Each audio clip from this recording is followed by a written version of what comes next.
You show first.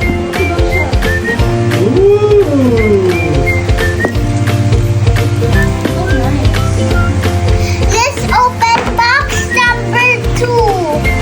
Let's see what is it. Blue basketball shoe.